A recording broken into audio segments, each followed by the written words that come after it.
ایک چھوٹے سے گاؤں میں ایک غریب لڑکا رہتا تھا جس کا نام احمد تھا۔ احمد کی زندگی بہت سادہ تھی، لیکن اس کے دل میں ایک بڑا خواب تھا کہ وہ ایک دن اپنے گاؤں کے لوگوں کی مدد کرے گا۔ ایک دن احمد جنگل میں لکڑیاں اکٹھی کرنے گیا، جہاں اس نے ایک عجیب و غریب جادوئی کتاب دیکھی۔ احمد نے کتاب کھولی اور اس میں ایک پری کی تصویر دیکھی جس کا نام زارا تھا۔ کتاب میں لکھا تھا کہ جو شخص اس کتاب کو کھولے گا وہ زارا پری سے مدد حاصل کر سکے گا۔ اچانک زارا پری نمودار ہوئی اور احمد کو بتایا کہ وہ اس کی مدد کے لیے تیار ہے۔ زارا پری نے احمد کو 3 جادوئی خواہشات کا وعدہ کیا۔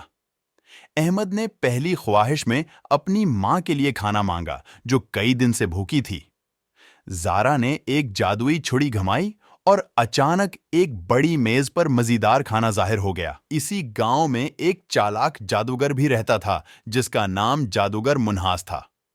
جب اسے پتا چلا کہ احمد کے پاس جادوئی پری ہے تو اس نے اسے حاصل کرنے کی ٹھانی۔ منہاس نے اپنے جادو سے ایک خوبصورت محل بنایا اور احمد کو دعوت دی کہ وہ وہاں آ کر رہے۔ احمد جادوگر کی دعوت پر محل گیا اور جب وہاں پہنچا تو منہاس نے اسے قید کر لیا اور زارا پری کو چھین لیا۔ منہاس نے زارا پری سے اپنی 3 خواہشات پوری کرنے کا مطالبہ کیا، لیکن زارا نے انکار کر دیا کیونکہ وہ جانتی تھی کہ منہاس کے ارادے برے ہیں۔ احمد نے اپنی قید سے بچ نکلنے کا منصوبہ بنایا۔ وہ جادوگر کے محل میں چھپتے ہوئے زارا پری تک پہنچا اور اس نے زارا کو آزاد کرائے۔ زارا نے احمد کی بہادری کی تعریف کی اور اسے آخری خواہش دینے کی پیشکش۔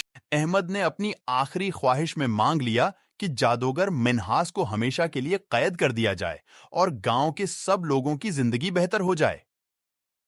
زارا نے اپنی جادوئی چھڑی گھمائی اور منہاس قید ہو گیا، جبکہ گاؤں میں خوشحالی آ گئی۔